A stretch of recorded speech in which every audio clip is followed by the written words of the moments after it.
satu pulau terbesar di Indonesia yang memiliki sejarah, budaya, dan peradaban yang kaya dan beragam. Namun, tahukah Anda bagaimana Tanah Jawa terbentuk? Ada beberapa versi yang berbeda tentang kisah asal-usul Tanah Jawa. Namun di sini kita akan membahas salah satu versi yang berasal dari surat kuno Keraton Malang. Menurut surat kuno ini, Tanah Jawa awalnya terdiri dari berbagai pulau kecil yang tidak berpenghuni.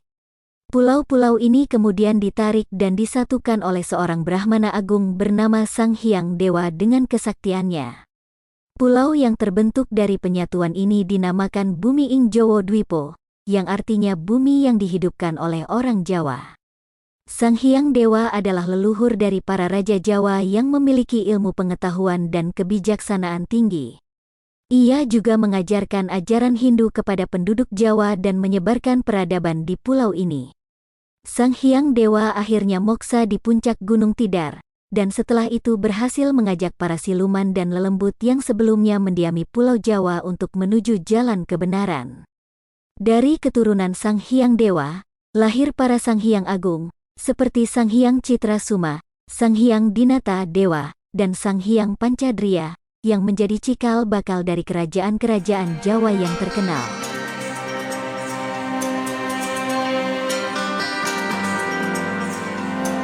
Kerajaan-kerajaan Jawa yang tertua dan terkenal adalah kerajaan-kerajaan yang berdiri di Pulau Jawa sejak abad ke-4 Masehi hingga abad ke-16 Masehi.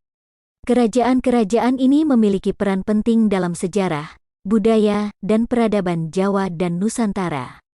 Beberapa kerajaan-kerajaan Jawa yang tertua dan terkenal adalah Kerajaan Tarumanegara adalah kerajaan tertua di Jawa yang didirikan pada tahun 358 Masehi.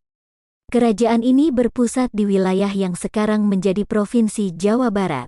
Kerajaan ini dikenal melalui prasasti-prasasti yang ditemukan di daerah bekas wilayahnya. Kerajaan ini berbasis Hindu-Buddha dan memiliki hubungan dagang dengan India dan Tiongkok. Kerajaan Kalingga adalah kerajaan kuno di Jawa Tengah dan Jawa Timur yang berdiri sekitar abad ke-6 hingga ke-7 Masehi. Kerajaan ini dikenal karena keterlibatan Ratu Sima yang dikenal sebagai salah satu tokoh wanita berpengaruh dalam sejarah Jawa. Kalingga juga memiliki hubungan dagang yang kuat dengan India dan Tiongkok.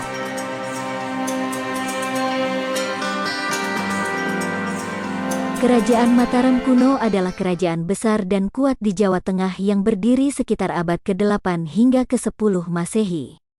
Kerajaan ini terbagi menjadi dua dinasti besar, yaitu Sanjaya dan Shailendra.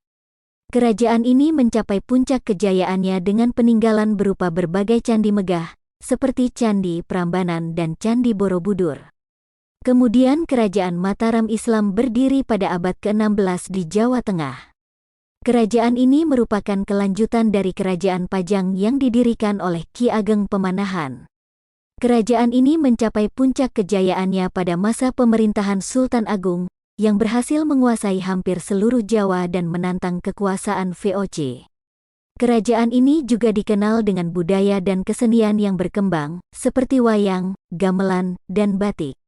Kerajaan Majapahit adalah kerajaan terbesar dan terakhir di Jawa yang berdiri pada tahun 1293 hingga 1527 Masehi. Kerajaan ini berpusat di wilayah yang sekarang menjadi Jawa Timur. Kerajaan ini menguasai hampir seluruh wilayah Nusantara dan sebagian Asia Tenggara. Kerajaan ini dikenal dengan kemajuan dalam bidang politik, ekonomi, militer, seni, dan budaya. Kerajaan Demak adalah kerajaan Islam pertama dan terbesar di pantai utara Jawa. Berdiri pada abad ke-15 sebagai penerus kerajaan Majapahit yang runtuh.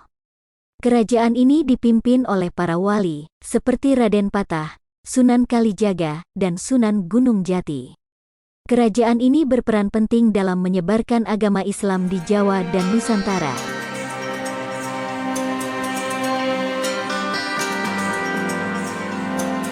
Dalam surat kuno Jawa juga menyebutkan bahwa Tanah Jawa kemudian diperluas dengan 3 aliran yang berbeda, yaitu ajaran Hindu, Mokso Jawi, dan Islam. Ajaran Hindu adalah ilmu yang diajarkan oleh para Sang Hyang Dewa, yang mengupas kebenaran, keadilan, kejujuran, dan memahami sifat alam. Mokso Jawi adalah ilmu yang mengupas kedikdayaan ilmu yang bersumber dari Raja Lelembut, bernama Raja Lautan. Ilmu ini mengajarkan arti tirakat, mencegah hawa nafsu, dan memahami makna rohani. Mokso Jawi berasal dari kata moksa, yang berarti bebas dari ikatan dunia, dan Jawi, yang berarti Jawa. Mokso Jawi adalah ilmu yang diajarkan oleh para leluhur Jawa yang telah mencapai tingkat kesempurnaan spiritual dan mampu menguasai alam semesta. Salah satu leluhur Jawa yang dikenal sebagai guru Mokso Jawi adalah Sang Hyang Dewa, yang disebut juga sebagai Sang Hyang Menang. Raja Lautan adalah sosok yang menguasai segala makhluk hidup di laut, termasuk naga, ular, buaya, dan lain-lain. Raja Lautan memiliki ilmu yang sangat tinggi dan dapat memberikan berkah atau bencana kepada manusia. Raja Lautan juga memiliki hubungan dengan raja-raja Jawa, terutama yang berkuasa di pantai utara Jawa. Salah satu contoh hubungan antara Raja Lautan dan Raja Jawa adalah kisah Sunan Kalijaga, yang konon mendapatkan ilmu dari Raja Lautan setelah menangkap seekor buaya yang ternyata adalah putra Raja Lautan. Mokso Jawi memiliki pengaruh yang besar terhadap perwatakan masyarakat Jawa, terutama dalam hal spiritualitas, kesenian, dan kebudayaan.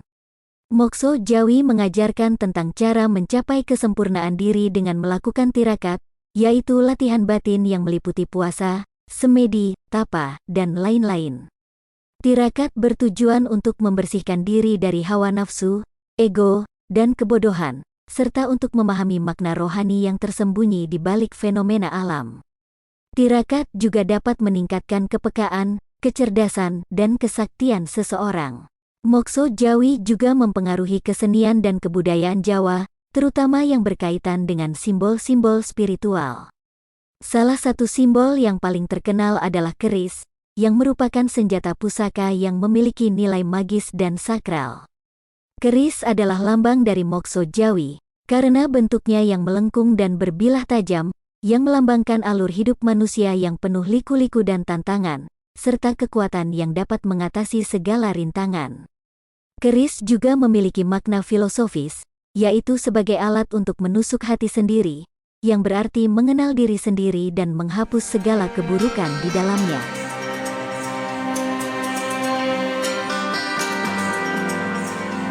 Sedangkan Islam adalah agama yang dibawa oleh Syekh Subakir, seorang ulama asal Persia yang ditugaskan oleh Sultan Muhammad pertama dari Turki untuk berdakwah di Tanah Jawa pada tahun 1404 m.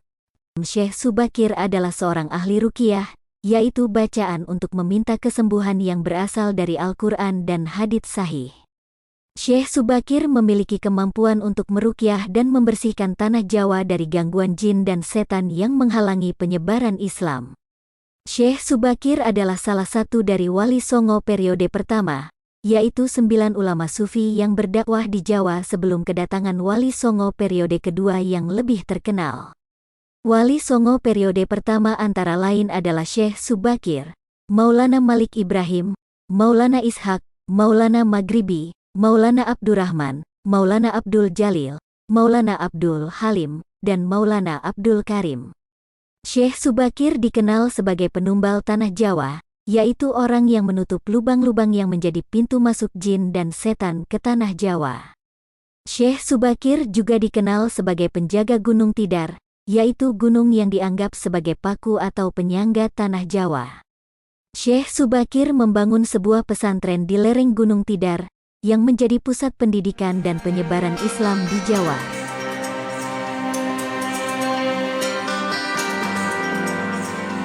Syekh Subakir menantang Astadewa, salah satu Sang Hyang Agung, dalam pertarungan yang berlangsung selama 40 hari. Astadewa adalah salah satu Sang Hyang Agung, yaitu para leluhur Jawa yang memiliki ilmu pengetahuan dan kebijaksanaan tinggi. Astadewa adalah keturunan dari Sang Hyang Dewa, yang merupakan Brahmana Agung yang menarik dan menyatukan berbagai pulau kecil menjadi satu pulau besar yang dinamakan Bumi Ing Jowo Dwipo, yang artinya bumi yang dihidupkan oleh orang Jawa. Astadewa adalah penguasa kahyangan Alang-Alang Kumitir, yaitu salah satu dari 9 kahyangan atau surga yang ada di Tanah Jawa. Astadewa adalah sosok yang berwibawa, berilmu, dan berkuasa.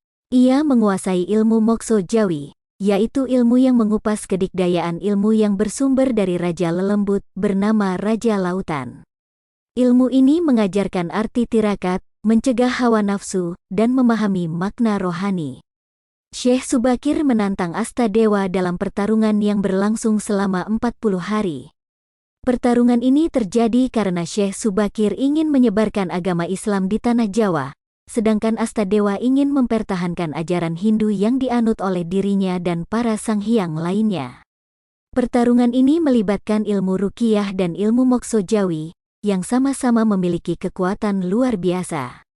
Syekh Subakir akhirnya diperbolehkan untuk menyebarkan agama Islam dengan syarat perjanjian tertentu. Salah satunya adalah tidak menghilangkan ajaran atau kepercayaan yang dianut oleh Astadewa dan para sanghyang lainnya.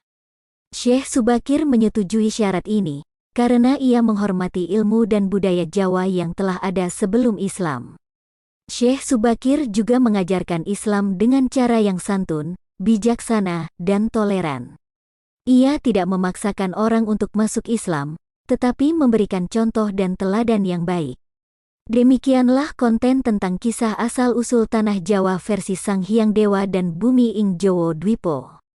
Semoga dapat memberikan informasi yang bermanfaat dan menambah wawasan Anda tentang sejarah dan budaya Jawa.